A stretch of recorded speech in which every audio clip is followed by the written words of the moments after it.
Hi guys! So today guys, meron akong isi-share dito sa inyo na isang restaurant dito sa Odjongan, Romblon.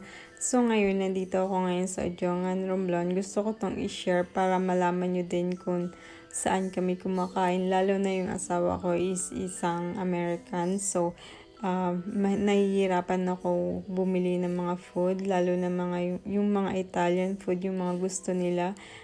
Pizza like that or meatballs. So dito kami nakabili ng masarap na pizza at mga Italian food tulad ng meatballs. Hindi lang Italian food yung nila dito, marami pang iba tulad ng milk tea or kung gusto nyo mag-coffee lang or mag-merienda, meron sila dito.